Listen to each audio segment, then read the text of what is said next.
আসসালামু আলাইকুম প্রিয় ভাই বোনেরা, কেমন আছেন সবাই? আশা করি ভালো আছেন। আজকে আমরা রান্না করব সেই বাচ্চা মুরগি। চলুন। প্রথমে আমরা তেল দিয়ে দিলাম।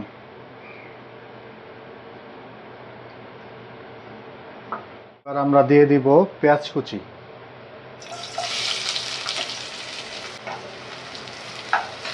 ভালো করে নাড়াচাড়া নিয়ে করতে হবে।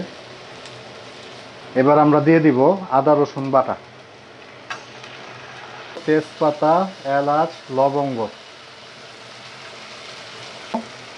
হলুদের গুঁড়া, মরিচের গুঁড়া, ধনিয়ার গুঁড়া, স্বাদমতো লবণ। সাথে দিয়ে দিব একটু পানি, যেন মশলাটা না লাগে।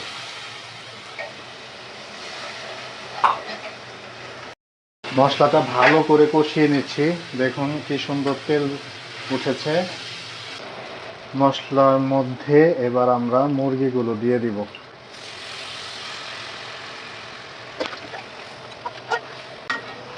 এবার সুন্দর করে একটু নাড়াচাড়া করে দিতে হবে, মশলাগুলো যেন মিশে। আলুগুলো দিয়ে দিব। সুন্দর একটি স্মেল আসতেছে। আপনারা পাচ্ছেন কিনা জানাবেন কমেন্টে।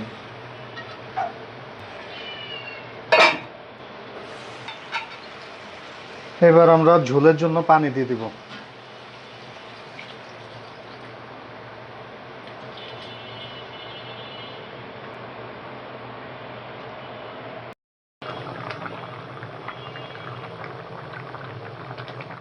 আলহামদুলিল্লাহ, আমাদের তরকারিটা প্রায় হয়ে গিয়েছে। এবার আমরা দিয়ে দিব জিরার ফাঁকি।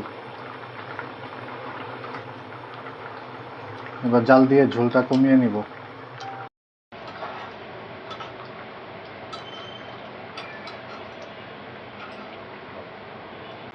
আমাদের তরকারিটা হয়ে গেল। তরকারিটা কেমন হয়েছে অবশ্যই জানাবেন। ভিডিওটি ভালো লাগলে লাইক, কমেন্ট, শেয়ার দিয়ে পাশে থাকবেন। আল্লাহ হাফেজ।